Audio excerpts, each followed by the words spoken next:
Kepada beliau yang terhormat, Bapak Dr. Andes Haji Abdul Muhaimin Iskandar MSI, disilakan.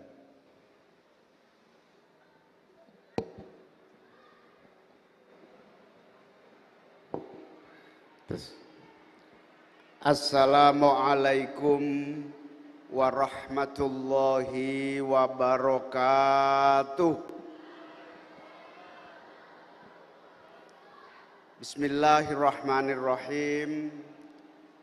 Alhamdulillahi rabbil alamin. Wabihi nasta'inu ala umurid dunya waddin. Allahumma salli wa sallim wa barik ala sayyidina Muhammad wa ala alihi wa ashabihi ajma'in. Rabbis rahli sadri wa yassirli amri wahlul uqdatam min lisani yafqahu qawli, amma ba'du. Yang saya muliakan, saya banggakan dan saya taati para kiai, para ulama, para ibu nyai yang hadir. Yang saya hormati Ketua Yayasan As-Salafiyah Bapak Kiai Ubaidillah Wahab beserta seluruh keluarga besar. Yang saya hormati Kiai Yusuf Khudori, Kiai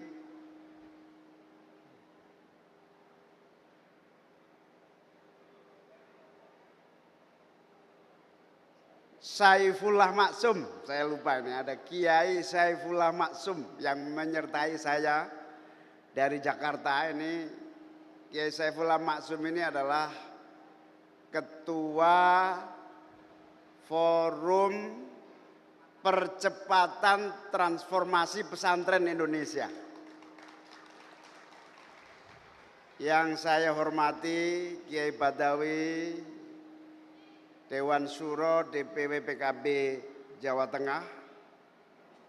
Yang saya hormati Ketua Ikatan Alumni Salafiyah Bapak Jamilun, ini sahabat lama saya juga.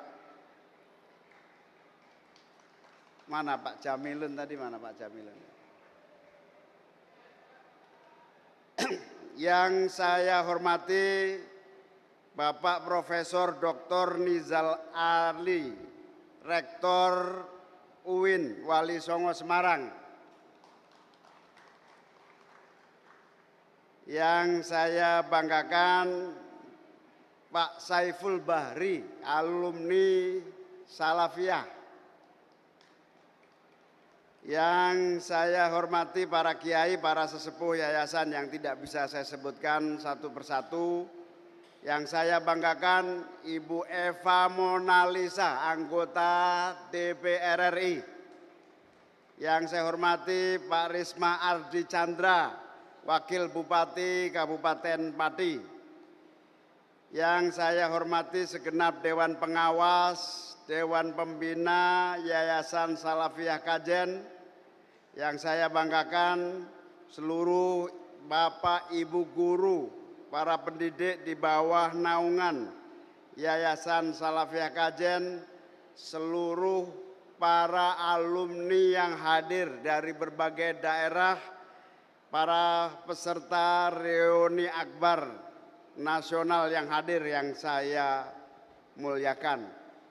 Hadir bersama saya juga ini tadi Bupati, Wakil Bupati Pekalongan, Bapak Sukirman.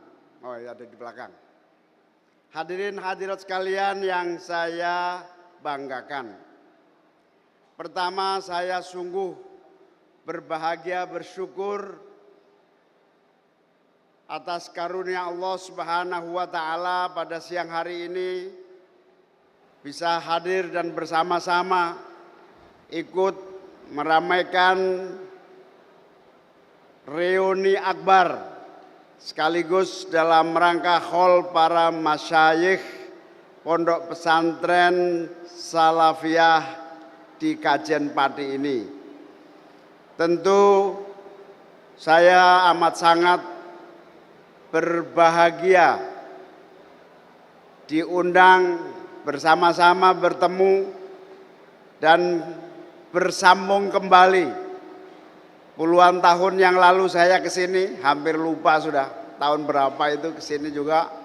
Alhamdulillah bertemu kembali dan saya menyaksikan alhamdulillah alumni As-Salafiyah Kajen ini telah menyebar menjadi tokoh di berbagai tempat di tanah air kita dan sangat penting bagi upaya kita bersama-sama mewujudkan cita-cita perjuangan Islam Ahlus Sunnah wal Jamaah, perjuangan bangsa dan negara. Para kiai, para ulama, hadirin hadirat sekalian, para tokoh-tokoh, para pejabat yang saya muliakan. Kita semua menyaksikan, menyadari dan mengikuti bersama pesantren-pesantren di tanah air kita termasuk pesantren Salafiyah ini bukan saja menjadi lembaga pendidikan yang menyiapkan sumber daya manusia, menyiapkan anak didik untuk menjadi bagian dari kepemimpinan masyarakat, bagian dari perbaikan dan perubahan masyarakat. Tetapi pesantren sekaligus menjadi lembaga yang di dalamnya kita menaruh harapan besar. Harapan itu termasuk di dalamnya adalah harapan bangsa Indonesia, harapan masyarakat, harapan seluruh lingkup sekitar pesantren maupun seluruh bangsa kita. Oleh karena itu, masyarakat mengharapkan pesantren bukan saja menjadi pilar pendidikan, tetapi juga solusi kehidupan masyarakat berbangsa dan bernegara. Bukan saja menjadi penanam nilai dan benteng moral, tetapi pesantren juga menyiapkan nilai-nilai peradaban yang akan kita bangun bagi kehidupan masa depan bangsa kita. Selain memiliki basis nilai budaya dan kultur yang kuat dan mensejarah, pesantren juga telah terbukti telah menjadi kekuatan yang menyemai semua kehidupan kemasyarakatan kita, berbasis pada individu, keluarga, dan masyarakat pada umumnya.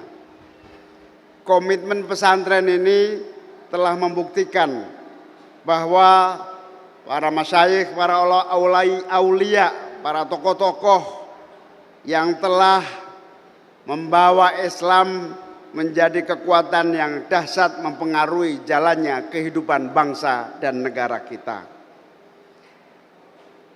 Kita menyadari sepenuhnya bahwa para masyayikh yang telah menyemai lahirnya peradaban Islam di tanah air, menumbuh kembangkan kehidupan kebangsaan kita, membangun karakter, dan bahkan menghadirkan kita sebagai sebuah bangsa dan negara.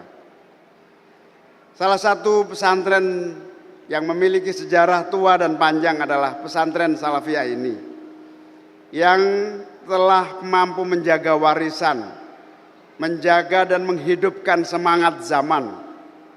Dan kita terus berharap kepada para pendidik, para guru, para kiai, juga kepada para alumninya untuk menjadi kawah candra di muka bagi lahirnya generasi bangsa yang berkualitas, berintegritas, dan mampu menjawab seluruh tantangan zaman.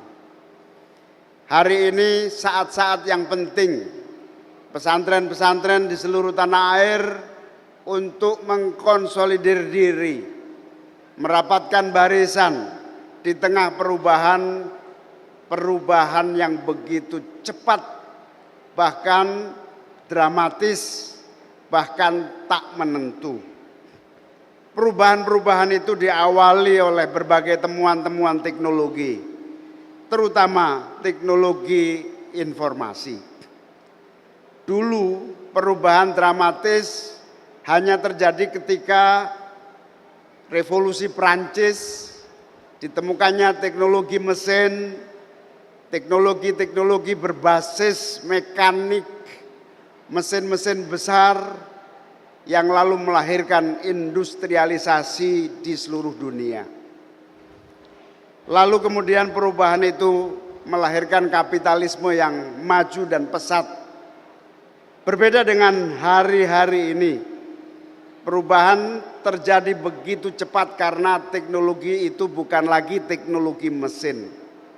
Teknologi itu teknologi yang berbasis microchip, yang berbasis teknologi mini yang betul-betul mikro, yang menghasilkan berbagai perubahan yang cepat. Itulah yang disebut sebagai revolusi kedua teknologi informasi kita. Kita menyaksikan bagaimana perubahan fondasi kehidupan terjadi. Bukan saja cara kerja yang disebut sebagai disrupsi, perubahan yang dramatis, tak menentu dan menyesuaikan dengan amat sangat cepat. Pengelolaan manajemen di semua aspek dan semua bidang, tata kelola dan cara kerja di sektor-sektor industri dan juga terutama pemerintahan.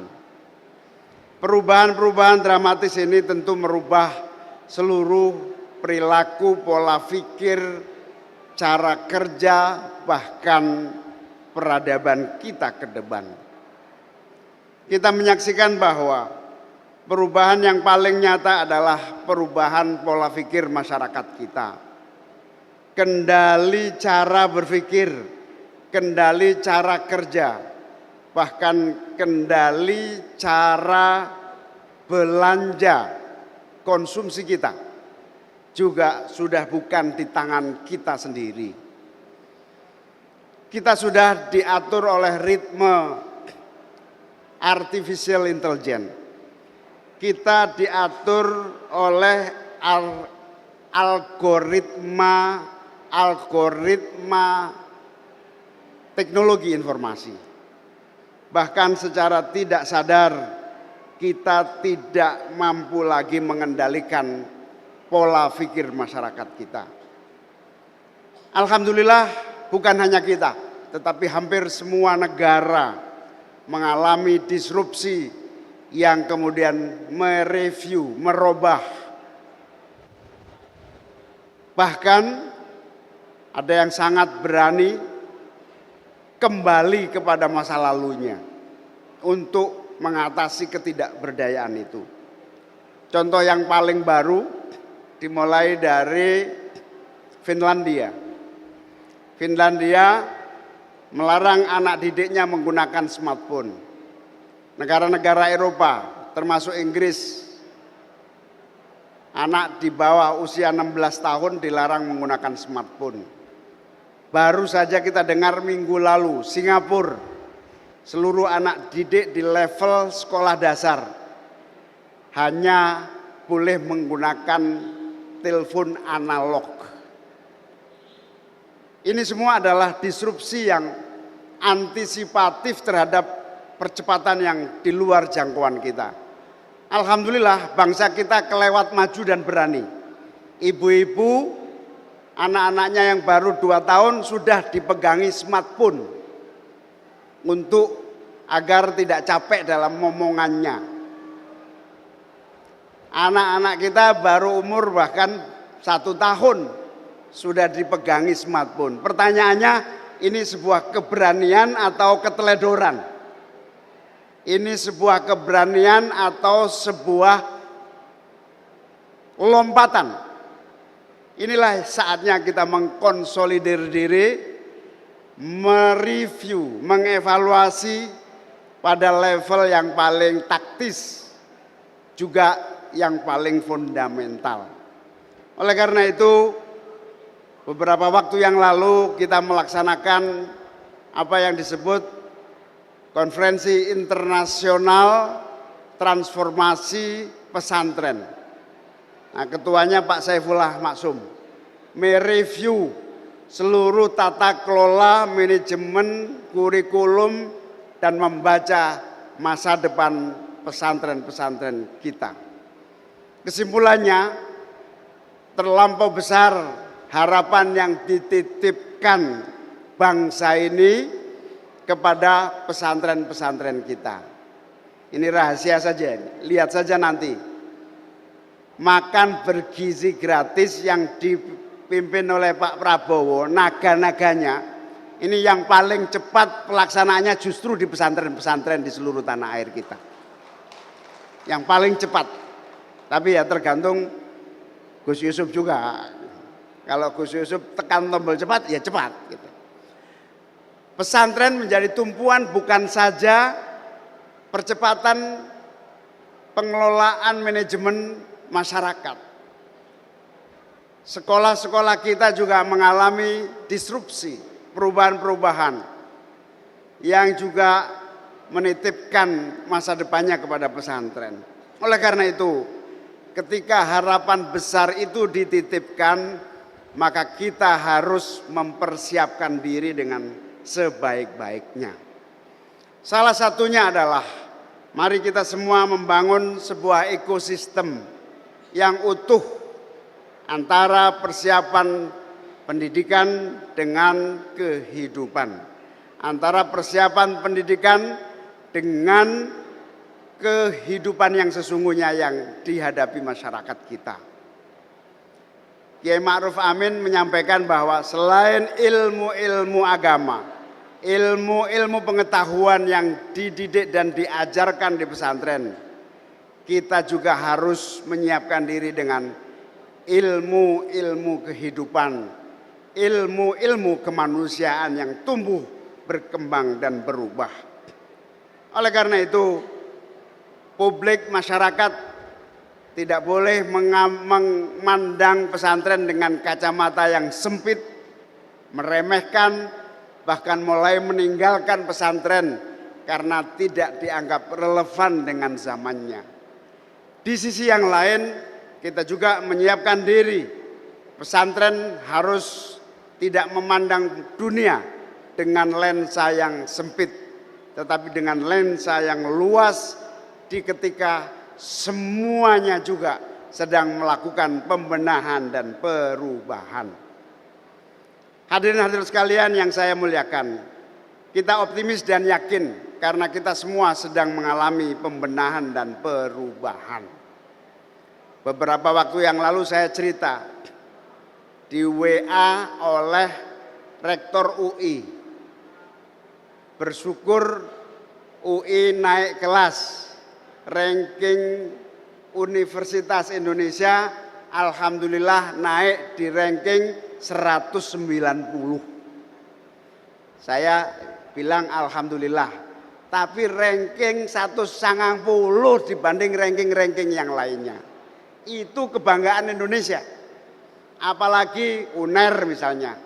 UNER itu saya dengar-dengar 250 sekian rankingnya. Kalau Undip ya agak sensitif, jangan dikasih tahu. Nggak tahu kalau UIN Wali Songo, saya nggak tahu. Ranking dunianya keberapa. Itu artinya apa? Semuanya sedang melakukan pembenahan untuk menyadari. Sementara di Cina, apa universitas terbesar di Cina namanya? Tsinghua University. Dalam waktu 15 tahun langsung meroket. Hari ini Tsinghua sudah di ranking ketiga dunia, mengalahkan semua universitas di berbagai negara. Akhirnya kita coba evaluasi tata kelola pendidikan kita. Pak Prabowo sendiri sedang melaksanakan 2 lompatan. Lompatan yang pertama sekolah rakyat. Sekolah rakyat ini memutus mata rantai kemiskinan. Orang miskin yang tidak memiliki rumah yang baik untuk tempat belajar yang memadai, semua dikumpulkan di asrama, dididik berdasarkan potensi, motivasi, dan rencana masa depannya dalam sebuah rumah rakyat yang disebut sekolah rakyat. Itu memutus mata rantai yang tata kelolanya adalah tata kelola rumah tangga yang digeser di asrama. Saya pernah sampaikan kepada beliau, Pak, ini juga sudah lama dilaksanakan di pesantren. Tata kelola orang miskin di asrama di pesantren. Bahkan mayoritas santri kita barangkali juga mayoritas warga miskin. Tidak apa-apa, kata beliau. Yang penting kita mulai dulu dengan percontohan untuk menginspirasi yang lain. Nah, saya jadi sadar, makanya saya kerjasama dengan UIN Wali Songo mengkaji ulang sejauh mana pesantren punya peran menanggulangi kemiskinan.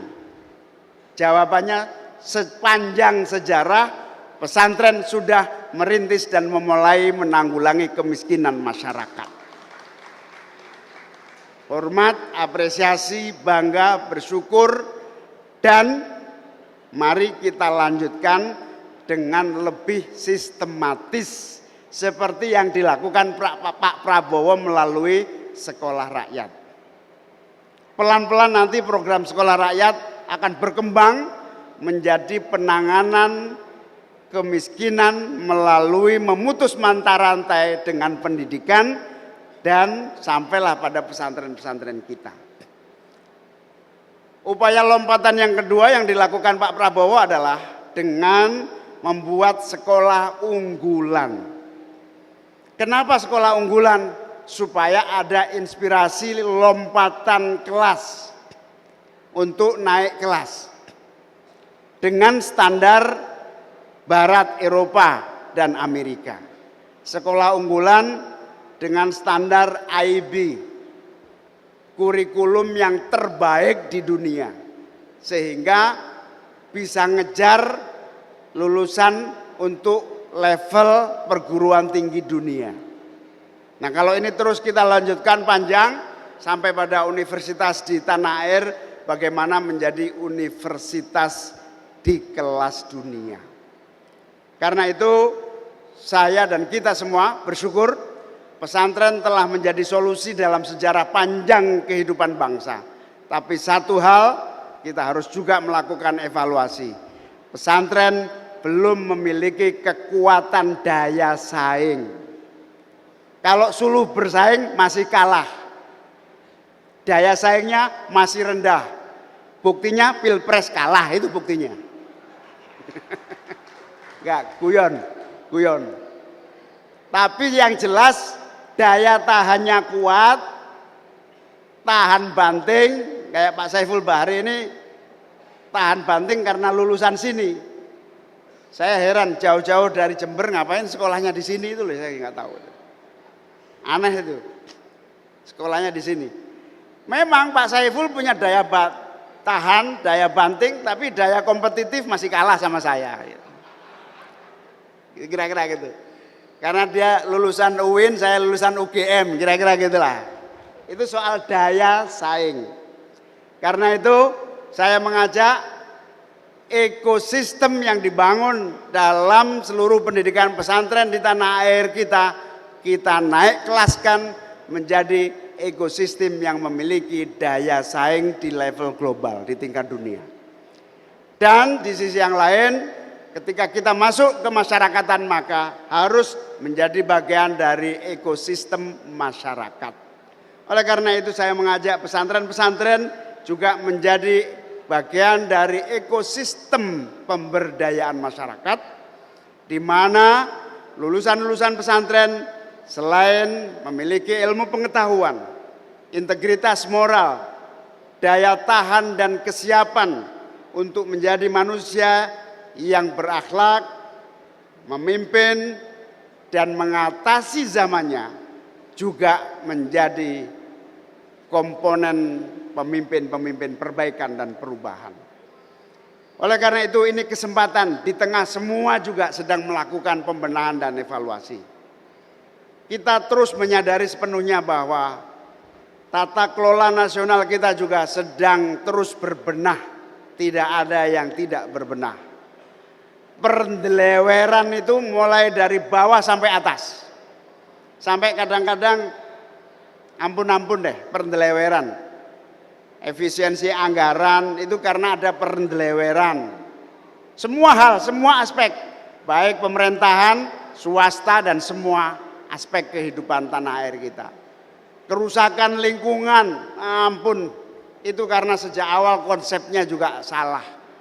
Pak Prabowo juga hari-hari ini sedang mengoperasi semua bentuk kerusakan lingkungan yang diakibatkan oleh salah manajemen di dalam tata kelola lingkungan kita. Ini hulunya harus kita atasi. Hulunya adalah pendidikan. Dan pesantren punya modal itu, dan pesantren punya dua modal utama, yaitu nilai, ajaran, doktrin. Yang kedua ilmu pengetahuan. Insya Allah dua modal inilah yang akan bisa mengatasi masa depan bangsa kita, mengatasi problematika masa depan kehidupan keumatan kita, masa depan agenda-agenda nasional kita. Oleh karena itu dalam kesempatan ini kepada seluruh alumni, kepada seluruh guru-guru, mari kita bahu-membahu membuat basis-basis baru di tengah kompetisi yang keras, di tengah bangsa yang terus berbenah, di tengah semuanya sedang mengalami pemberdayaan dalam ketidakberdayaan kita. Pemerintah terus bergerak, masyarakat terus bahu-membahu, dan kita semua harus cancut tali wondo, tidak bisa kita jalan sendiri-sendiri. Saatnya pesantren menjadi solusi, saatnya alumni-alumni pesantren menjadi ujung tombak masa depan kehidupan umat, masa depan kehidupan bangsa dan negara. Saya tadi sama Gus Yusuf 5 jam perjalanan dari Kediri. Sepanjang jalan itu mengagumi Iran. Iran ini negara kecil berotak cemerlang. Meskipun masa depannya ini, ke depan ini Iran masih ada atau tidak saya belum tahu. Karena kalau sudah melawan raksasa itu, ampun, naudzubillah, moga-moga semuanya selamat, amin. Iran itu bagaimana, kemarin kita undang juga bicara di forum konferensi internasional transformasi pesantren. Iran ini memiliki pembelajaran yang luar biasa. Kuat, kokoh, mandiri, maju dalam ilmu pengetahuan dan teknologi, memiliki sistem yang kokoh dan mengatasi masa depan. Itu salah satu contoh. Nah, kalau perang ini bisa berhenti dan Iran bisa memberi solusi, mungkin Iran akan menjadi masa depan ilmu pengetahuan. Tapi itu sudah sejarah bahwa kaum Persia itu memang memiliki keunggulan-keunggulan. Tapi apa bedanya kaum Persia dengan kaum padi? Nggak ada bedanya. Podo menungsone, podo wonge, podo turunane Nabi Adame, apa bedanya? Mari kita mulai. Insya Allah dari Salafiyah Kajen Padi ini kita mulai untuk kemajuan Islam, kemajuan Indonesia, kemajuan bangsa-bangsa di dunia. Selamat kepada seluruh alumni, ikut bangga dan bersyukur. Moga-moga semua keberkahan menyertai kita semua. Mohon maaf apabila ada kekurangan. Wallahul muwaffiq ila aqwamit thoriq. Wassalamualaikum warahmatullahi wabarakatuh. Waalaikumsalam warahmatullahi wabarakatuh. Kami ucapkan terima kasih yang tak terhingga kepada beliau Bapak Dr. Andes Haji Abdul Muhaimin Iskandar MSI yang telah berkenan memberikan paparan orasi kebangsaan.